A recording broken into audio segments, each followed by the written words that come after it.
Coming to you from a cozy little condo high atop Old 4th Ward, Atlanta. Welcome to The Ron Show on America One Radio.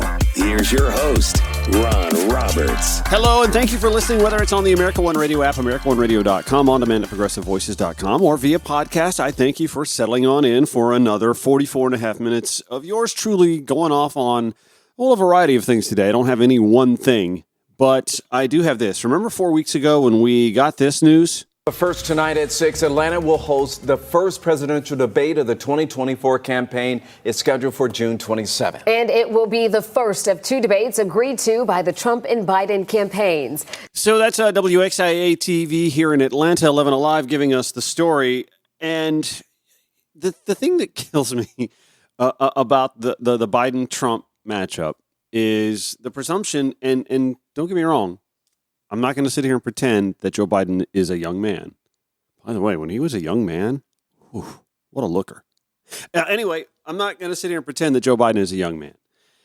He gets a lot of ribbing, and you know what? He's even, I think pretty smart about it in self-deprecation. How many times has he given a speech or been hanging out with folks and he cracks an old man joke or talks about how he was there for the signing of the Declaration of Independence? You know, he makes light of his age. The thing is, the right does too, and no one makes light of Trump's age on the right. He, of course, doesn't either. He wants us to believe that he is a virile gentleman in his late 70s. We don't talk enough about how we compare the two, and one can't stay awake for his own trial, but we're to presume that he's got the vim and vigor to be the president of the United States for 4 years. And then remember this from the Trump campaign. This is Donald Trump himself. Anywhere, anytime, any place. That's right. That's exactly what he said. Come on, Joe, let's do it.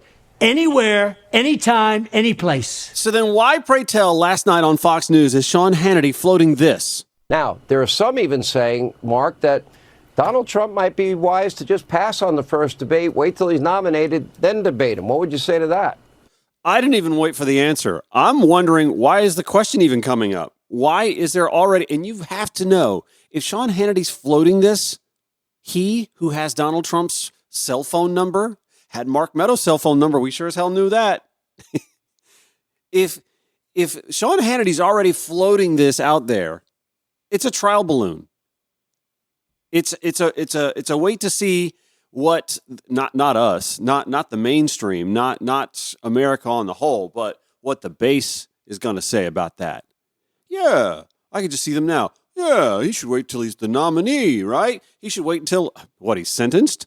I mean, are we just going to keep kicking the can down the road? Why is Donald Trump suddenly so concerned? That's how I read this. Why is Donald Trump, not Sean Hannity, why is Donald Trump so suddenly concerned about showing up here in Atlanta on June 27th to debate? And by the way, we're already like looking at taking the day off. We're already looking at traffic patterns, et cetera, and so on, because I don't know if you've been to Atlanta lately. It's a little calamitous. We've got streets closed because we are repairing water pipes, and we are, building high rises and coughing up a lane of traffic, and we've got two major interstates feeding into one as a funnel that goes through the downtown. We're kind of cramped, and it's hard to get around, and we're having to make accommodations for this. And now you want to float this trial balloon, Sean Hannity, on behalf of the Donald Trump campaign? Well, what if he just waited until after he's the nominee? And then what's the next excuse? And the next excuse. And the next excuse. Seriously, and thus it begins, the waffling. And this is the party of strength. This is the party, the anytime, anywhere guy all of a sudden goes, well, maybe this isn't the right time. The anywhere part, I don't know. They may not question yet, but maybe they will at some point in time. But the anytime part now is suddenly in question. Oh, man, you can't make this stuff up. By the way, in full candor and transparency, I have been working as a consultant of sorts. And for the most part, sometimes messaging, sometimes just throwing together some digital photos or videos or clips and whatnot for social media for a congressional candidate in South Carolina. And I was listening to his interview on the local news talk station there, and I just marveled. You know how it is. News talk stations in the South, they're all right leaning or right wing, and in that market, just like here in Atlanta, you've got the mainstream. I use that in air quotes. Right wing talk station, news talk station, and then you've got the absolute batshit crazy news talk station that's kind of flanking to the far right. Just like here in Atlanta, that market for that congressional candidate that I'm working with has the mainstream. That's the one that's been there forever and had Rush Limbaugh and now has Clay and Buck, I think, but doesn't have the absolute crazy-ish that's so far to the right. No, that's down the dial a little bit, where one of the former co-hosts went over there and just went totally cuckoo MAGA, shows up, in the Trump flotillas and all that stuff. So anyway, I was listening back to the interview that my candidate did, and the loaded questions, man, trying to get a Democratic candidate to take some positions against the Democratic administration in the White House. They don't do that. They don't do that with Republican candidates. Do you think the Republican Party has gone too far off the deep end in the MAGA camp? They don't ask these questions on news talk stations. The good news is, and I just messaged the candidate to let him know that I thought he did a fantastic job. The interviewer asked him something about Kennedy Democrats and has the party strayed too far from the Kennedy Democratic Party mantra, blah, blah, blah, blah, blah. And by the way, this guy was alive in the Kennedy presidency. So I thought he definitely answered his questions. My candidate is something of a progressive Democrat. Some people might say an independent Democrat because, like Bernie Sanders, he doesn't just toe the party line when the mainstream decides to kind of veer to the center or the right a little bit. He pushes things, in a progressive manner. And so I thought he answered the question rather deftly. He just touted his bona fides, his progressive values in a way that made sense, because in a lot of ways they do make sense.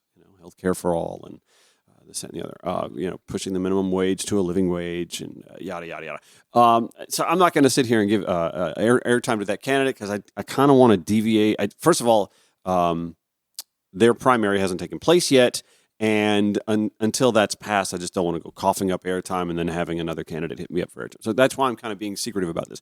You know what? One surrogate that actually has taken to the airwaves that I don't think gets enough attention, but he's getting it now, is Pennsylvania Governor Josh Shapiro, who was on with Jen Psaki on MSNBC. Listen to this. This is, first of all, this, and it's only like 83 seconds. This is the perfect encapsulation for the messaging that the Democratic Party needs to run with between now and Election Day in November. I know that the good people of Pennsylvania, they care a lot, whether you're in rural communities, urban communities, suburban communities, about, four basic things. They want good schools for their kids. They want safe communities. They want economic opportunities, and they want their freedoms to be protected. And you know what? I think they want to be led by someone who is honest and decent, someone who's actually on their side, like Joe Biden. And all they hear from Donald Trump is a whole bunch of whining about this country. And I think Donald Trump's got to quit whining, got to quit trying to divide us. I mean, consider this, Jen. We're producing more energy than ever before in this nation. We have the strongest economy in the world, and we are beating China for the first time in decades. More people went to work this morning in America than at any other time in our nation's history. So I got a message to Donald Trump and all his negativity and his whining. Stop talking America. This is the greatest country on earth, and it's time that we all start acting like it. The good people of Pennsylvania understand that this is a great country, understand that we got a whole lot going for us. And now it's time for us to continue this path of progress that Joe Biden has laid out and not go back to a negative time, not listen to the whining of the former president, and instead focus on a positive future for all of us. He's abso-damn-lutely right, man. And if we're being honest within our own camp here, we're kind of not very good at that ourselves. We've got to do a better job at patting ourselves on the back. And sometimes Sleepy Joe gets it too. Listen, I am as critical from a left of center point of view as I think pundit really could be of the administration and missteps. But we're not playing on a level playing field here. This is one of those deals where, like in a hotly contested playoff baseball game, for example, UGA last night, am I right? In a hotly contested baseball game, if you have a close play, and there was a close play that went into replay late last night, and I was like, it's so clear what the umpires should do here. But it's not for the UGA coach to go, yeah, we watched the replay, and we actually agree with the opponent. Stop agreeing with the opponent. We have to work a little bit, because they're not going to do that. They've got folks like Jeff Duncan who have wandered off their insanity reservation and actually speaking truth to logic here. And poor Jeff, by the way, I've reached out to him, tried to get him on the show, and I just don't seem to get an answer. Maybe I've got the wrong number. He's trying his best to somehow convince the GOP before the convention. You still have time to do the right thing, to wander off of the crazy farm here and put the party and the country back on the right course. He's going to fail, of course. And by the way, I think I haven't done this yet. I will read from you some of his op-ed that he had penned in the AJC a week or so ago. That speaks a lot to that. But we on the left have to start circling the wagons a little bit. The nomination is sealed, essentially. We haven't had our party convention yet either, but we don't see our candidate, starting to float out tribal balloons. Well, maybe we should delay the debate.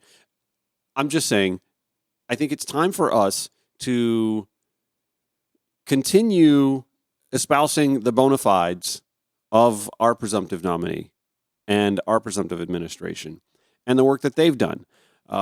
Because the right's not going to quibble about the disastrous first 4 years Donald Trump had, and hopefully only 4 years he had leading this country. So it's time to get into battle mode. Seriously. I mean, we can sit here and quibble about our deficiencies or things that didn't go right for us the last 3.5 years all we want. There's no question that there are things we can second guess. But there are a lot of things that this administration has done absolutely right. I talked about yesterday the way the Biden administration negotiated the strategic oil reserve. He made money off of that. He caught a lot of flack for selling off some of our strategic oil reserve to get gas prices down for you and I. And damn if it not only didn't work, but he made money off of it. Hell yeah, Joe Biden. Way to go. See, that's not hard to say, right? That's what we got to do more of between now and Election Day in November. Back after this, The Ron Show on the America One Radio app, AmericaOneRadio.com, on demand at ProgressiveVoices.com, or wherever you podcast. In today's show notes at RonShowATL.com, you will find this op-ed from June 3rd. Former Georgia Lieutenant Governor Jeff Duncan has had enough, and has for a while, of the MAGA takeover of his GOP. The headline for his op-ed that appeared June 3rd in the Atlanta Journal-Constitution, Trump conviction gives the GOP another chance to do the right thing. The party of Abraham Lincoln can and should do better than sending a convicted felon back to the White House. These are the words of Jeff Duncan, former lieutenant governor in the state of Georgia, who has tried to do a GOP reboot. He's had almost no success with this. It's breathtaking from outside the party to watch this, too. I am a 50-year-old, Georgia-born, lived in the South all my life, white male. I have been surrounded by conservatives in my work, in my upbringing, in my community and my county that I grew up in, a mostly conservative county, in a mostly conservative area of Metro Augusta, which is in a mostly conservative, I'd say 50-ish% or slightly more, state of Georgia. I lived in Alabama. I lived in Louisiana. I lived in South Carolina. I have lived in conservative states. I understand how the conservative mindset works. I do. I hear it all the time. I mean, it's hard to avoid it. Between conservative op-eds in the daily papers of just about every city I've lived in to every news talk station, nobody has a guy like me talking. Nobody. There's no such thing. Not in the South. There should be. There isn't. There's no such thing. There's no such thing as equal time. We got rid of the equal time doctrine. Reagan, eviscerated that to where we've seen the ascent of the discourse we get now from the right the ascension of the Rush Limbaughs and the Sean Hannitys and the Mike Levins, et cetera, and so on. The thing is, if I were to get a Jeff Duncan on to ask him questions about how the GOP got to where it is right now, one of the first questions I'd want to ask him is, do you feel any complicity whatsoever in abiding by the media environment that came to be on the right that I think created the Donald Trump phenomenon? The difference between Donald Trump and the crazy drunk uncle that, we all caricaturize, that shows up at Thanksgiving, that spews the Fox News, Newsmax nonsense is Donald Trump has the means to put it into effect politically. Your crazy drunk uncle, he just shows up and votes if he remembers to show up and vote. Watches Fox News all day. Donald Trump watches Fox News all day, or Newsmax, or all of these things. He watched all of this stuff for decades, and it affected him. It's hard to ignore that that's what happens. The same way when you see studies done of people who watch CNN. There was a study done where like a group of Fox News viewers were tasked with watching CNN, and it changed them. Not just the way they think ideologically, but their mood. Seriously.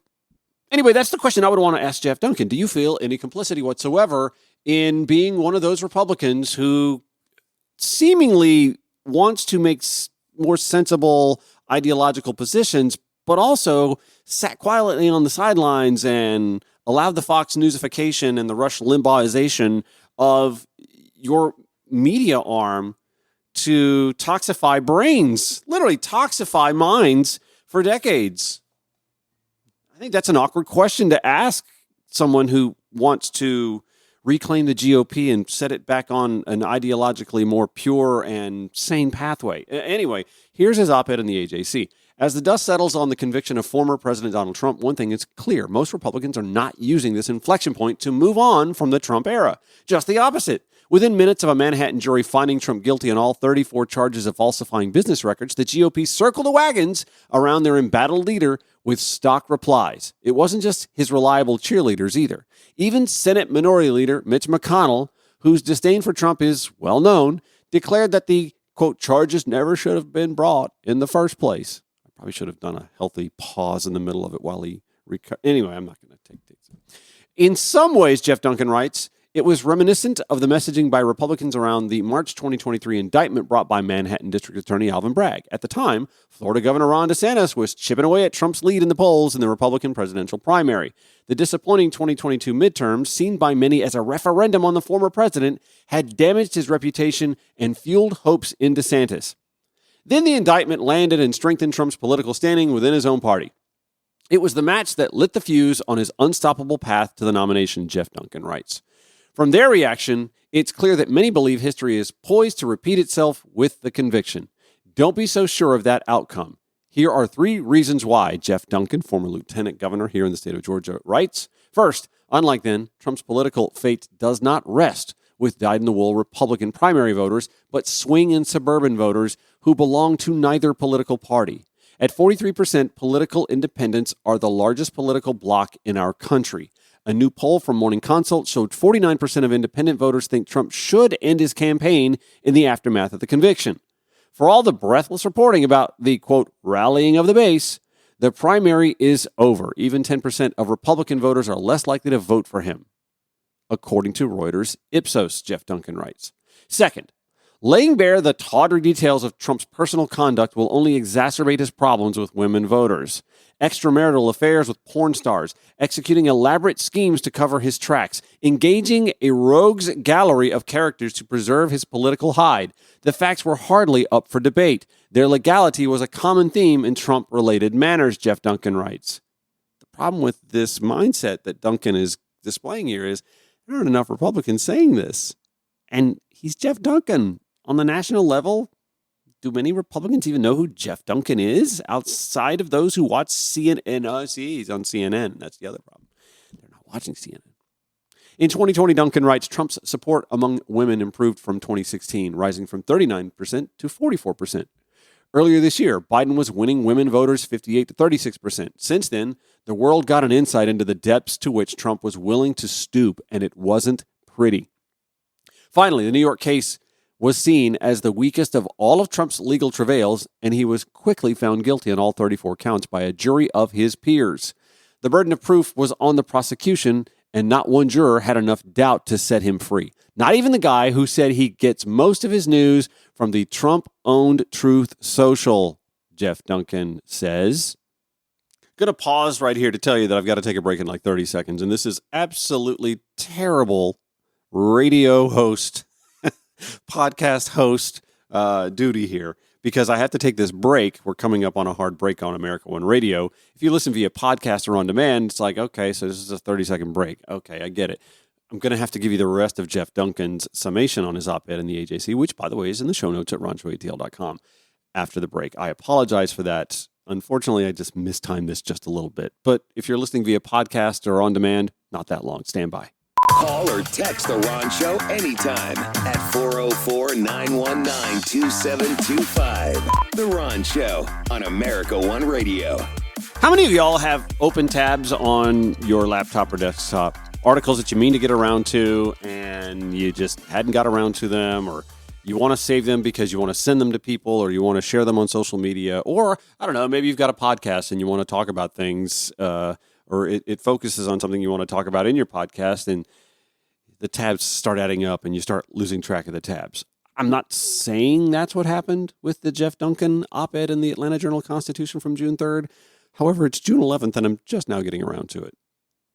By the way, I think one of the reasons why I held on to this op-ed that I'm only midway through reading, thank you for joining us after the break, by the way, is because I've actually reached out. Well, I thought I did. I thought I reached out to Jeff Duncan and his camp to come on the show. I've had absolutely no luck getting a response from him. And by the way, I try and get Republicans on all the time.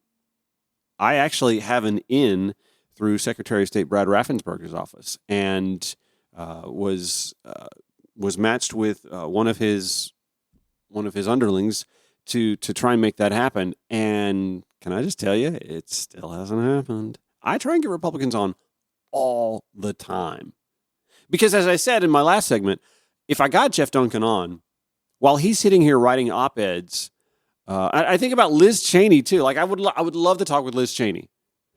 Because if I were talking to a Liz Cheney or a Jeff Duncan or any of these Lincoln Project Republican types, Mitt Romney, I'd love to have a conversation with Mitt Romney. I really would. By the way, I dated a Mormon once. I get them.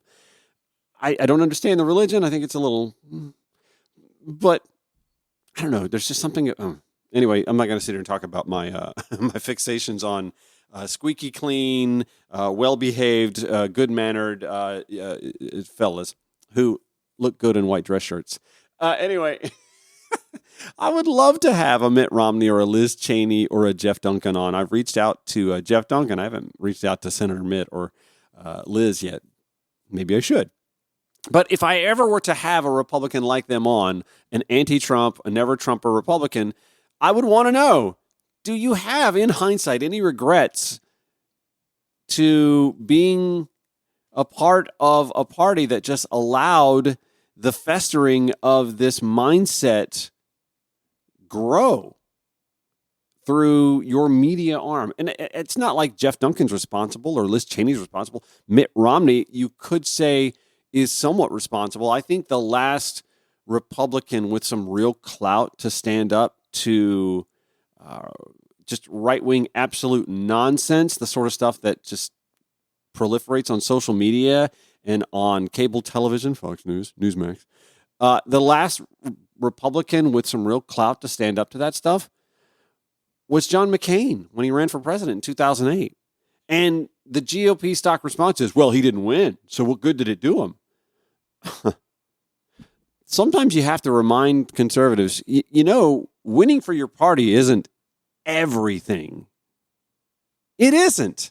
If Donald Trump were a Democrat, I'd like to think I would have absolutely no appetite for voting for the guy. You know what? Here's a great example. In the Georgia primary, I had no appetite in voting for Fonnie Willis. I just didn't. I just skipped right over it. I can't do it. And she will likely prevail in November. And I have to consider long and hard, do I want to vote for Fonnie in November? It is what it is. But I would want to ask Jeff Duncan, a Liz Cheney, a Mitt Romney, what about this, the way your party has benefited from hyperbolic falsehoods and mistruths and lies by omission, I like to call them. Your party has benefited from that for decades now. And no one ever said a word on the right. No one with any clout, aside from John McCain. Remember the infamous town hall he did where the crazy lady stood up and started spewing stuff about Obama being a Muslim and he corrected her? That's what I'm talking about. Not enough of that in the GOP. Not enough of that. Not enough that lineup to go on Judge Jeanine or Sean Hannity or Jesse Waters or back in the day Bill O'Reilly to say, well, that's not necessarily true. Let's at least argue in substance and fact. Maybe that's the problem. They realize they'd have one hand tied behind their back if they did that. I don't know. I do say all the time, facts, math, data, science, logic, they all have a liberal bias.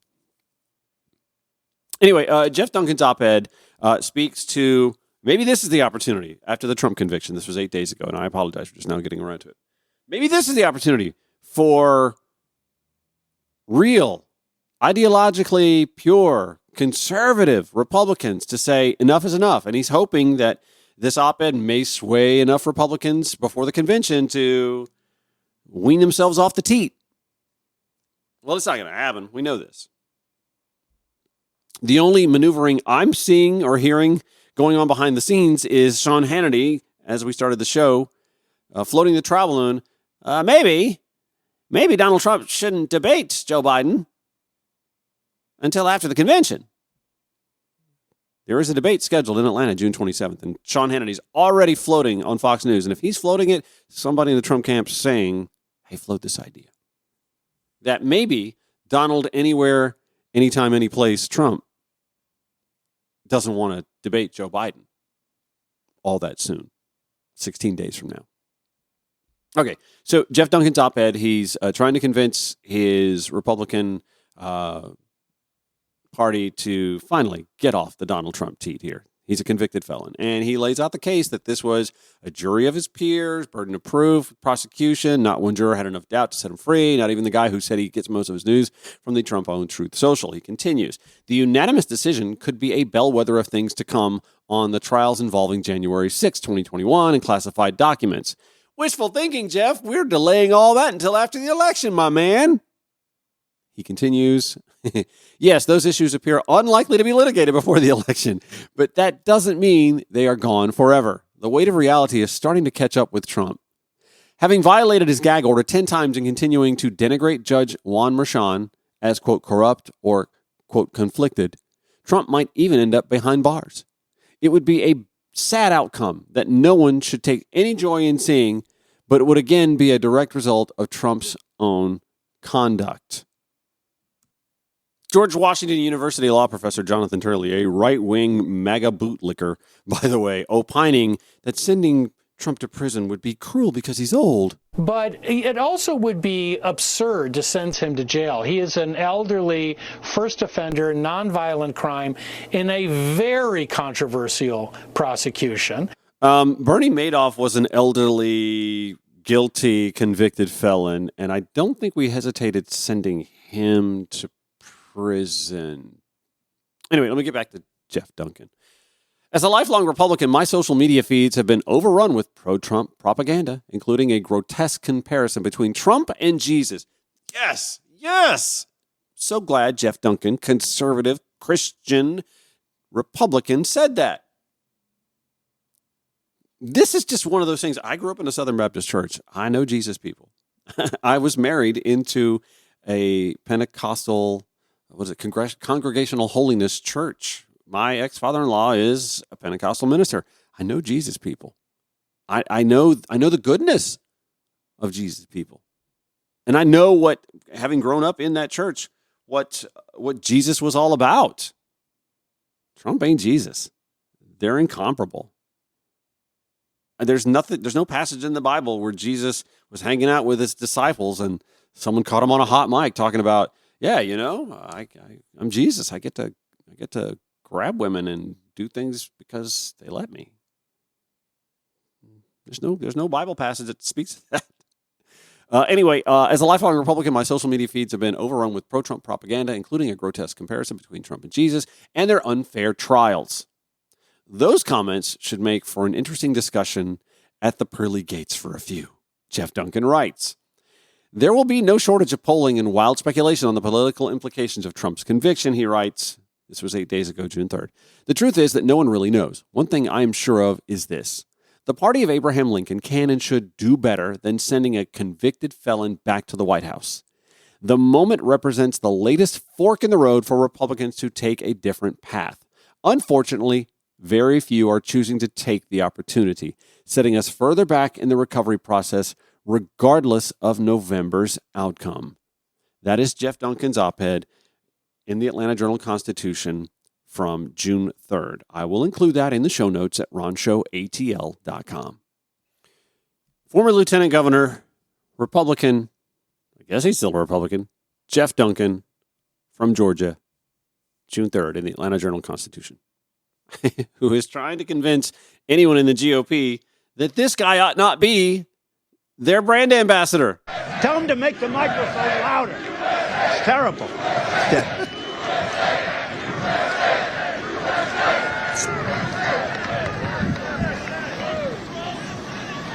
He just came up. Are the teleprompters not working? So not even a little bit. Great job. And then I don't pay the company that does it, right? And then I end up with a story Trump doesn't pay. I don't pay contractors that do a shitty job. And that's a shitty job. That's a shitty job. You can't read a word. But you know what? It usually ends up that the speech is better. It's crazy. Then they'll say, oh, isn't it terrible? Trump takes advantage of his No, I take great. When I have a good contractor or a subcontractor, nobody gets paid faster. But when I have contractors that do this kind of work, you can have them. I mean, listen, there are a lot of things that Donald Trump says at his rallies that are worthy of consumption by the news media, I guess, maybe, to make light of how absolutely batshit crazy he is and how intent he is to win the office back, but not for anything substantive.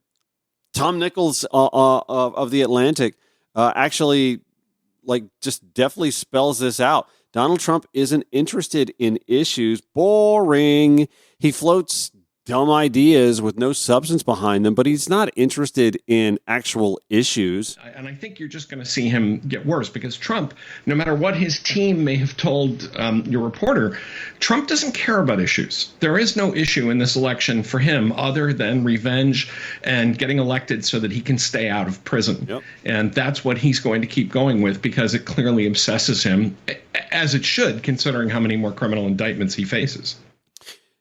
That's the long and the short of it. We've said this all along. The only reason Donald Trump is actually running for president is to avoid prison time and then to seek vengeance once he's in office if he happens to win again. And he's not really been shy about that either. And the thing is, here's the damning thing. His base wants that too for him. They believe he is, as Jeff Duncan said, like Jesus. That's not Jeff Duncan just making it up.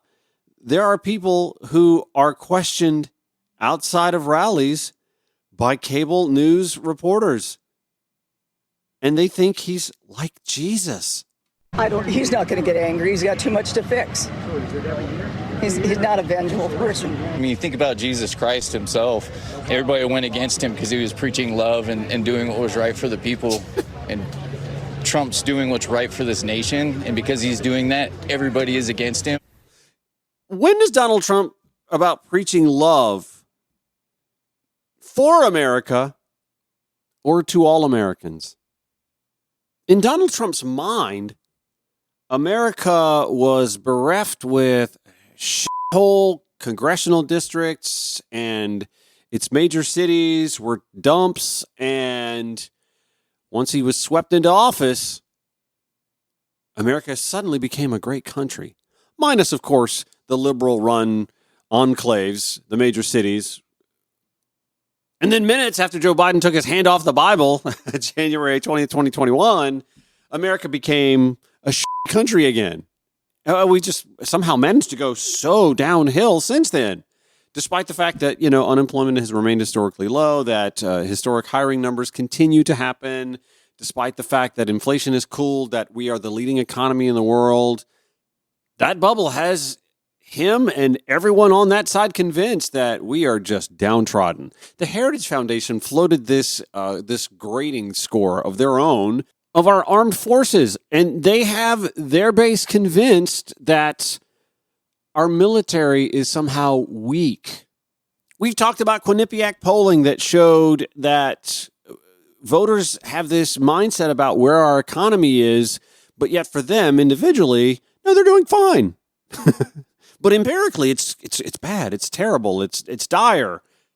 And listen, I have said for quite a while now, as someone on the left, that Biden-Harris can't run as if everything's great the way Clinton did in 2016 and ignore realities, kitchen table issues, inflation, gas prices, et cetera, and so on. Gas prices are going to go down the remainder of the year, by the way.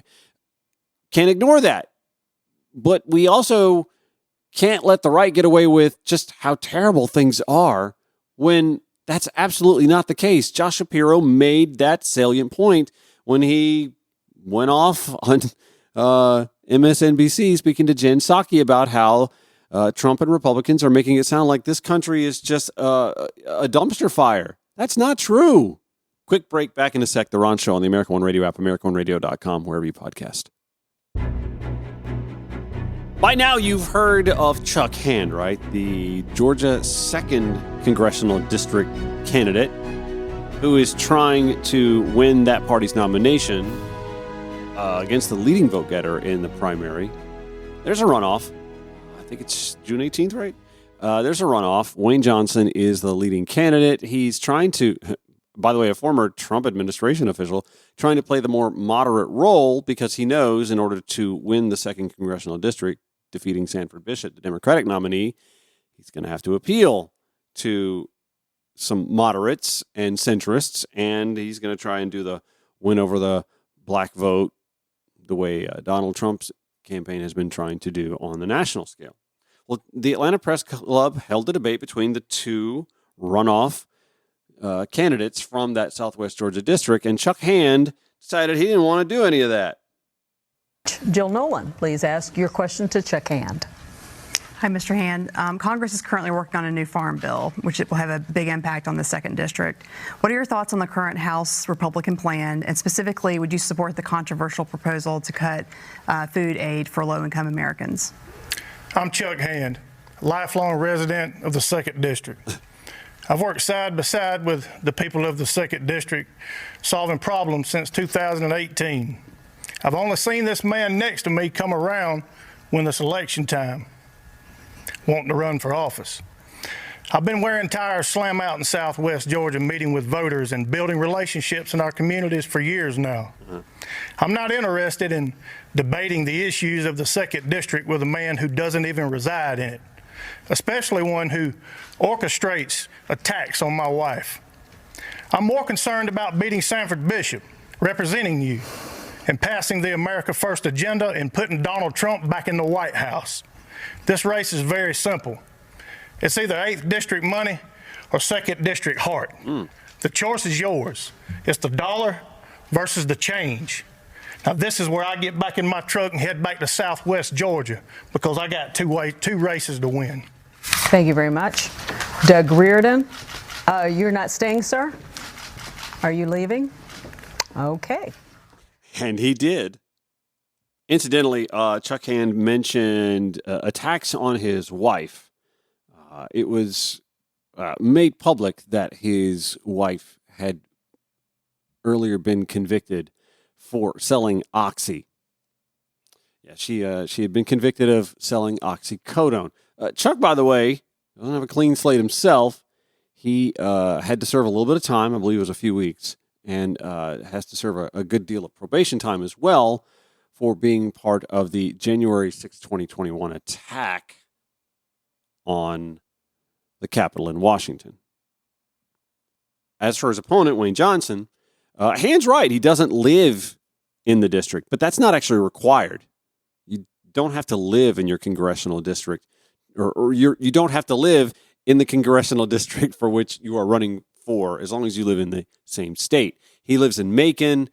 He says he has a house in Plains, Georgia. He has business in the district and has a house in Plains, Georgia, in which he would live if he were to win the nomination and become the representative of that congressional district. Interesting stuff. All right, so I only have about 3 minutes left. I spoke earlier about tabs that I've had open that I've been meaning to get around to. One of them actually came from June 5th, and I'd love to dive into this a little bit more, but I just don't think 3 minutes is enough of it. In the Georgia Recorder, Ashley Murray reporting on the rise of white nationalist anti-LGBTQ activity. That's right. An annual hate report showed that the number of Georgia hate groups is on the rise, according to this report, and Ashley Murray reporting on this. Emboldened by the mainstreaming of hard-right politics ahead of a presidential election cycle, white nationalist and anti-LGBTQ plus groups increased to record levels in the United States last year, according to the Southern Poverty Law Center's latest annual report on hate and extremism released, I believe it was a week ago. The Southern Poverty Law Center, which has published the annual report since 1990, documented 835 active anti-government groups, up 133 from 2022's count, and 595 hate groups, an increase of 72 over the previous year's figure. Accounting for a large portion of the increase was a 50% surge in white supremacy hate groups in 2023, the highest jump ever recorded by the SPLC, growing to 165 from 109 in 2022. White power and neo-Nazi rallies across the U.S. totaled 143 in 2023, down from 191 in 2022. The SPLC saw a 33% rise in anti-LGBTQ plus organizations over last year, bringing the total to 86. The group said the growth was largely attributed to the anti-trans movement on the far right. What we're seeing now should be a wake-up call for all of us. That's Margaret Hung, SPLC's president and CEO, on a call with reporters. She continued, our 2023 report documented more hate and anti-government extremist groups than ever before. With a historic election just months away, these groups are multiplying, mobilizing, and making, and in some cases already implementing, plans to undo democracy. Sound familiar? Hate groups have increased in-person events and leafleting, according to the report. The SPLC tracked nearly 7,000 flyering incidents last year, many including language derived from racist and anti-Semitic conspiracies. We've had a lot of coverage about that here in Metro Atlanta. The groups also launched campaigns to gain influence in mainstream politics, according to the report, namely through the Conservative Heritage Foundation's Project 2025 manifesto that outlines aspirations for anti-abortion, anti-free press, and anti-LGBTQ plus priorities should presumed GOP presidential nominee and former president, convicted felon, Donald Trump, win in November. 9 of the anti-government and hate groups tracked by the SPLC are part of the coalition that supports Project 2025, the organization reports. Georgia hate groups, incredibly active in a subhead here. SPLC data showing the number of hate groups in Georgia waxing and waning since 2000, with spikes of 54 groups in 2003, 65 in 2011, but the latest number represents a large increase compared with prior years. In 2022 and 2021, the SPLC only tracked 24 hate or any government groups in Georgia. The rise of such groups in Georgia may also coincide with its status as a swing state. I'll include that in the show notes along with all of the other show notes from today at ronshowatl.com. Back tomorrow 9 to 10 a.m. on the America One Radio app. Replay today 5 to 6 p.m. and on demand all day at progressivevoices.com. Have a good one.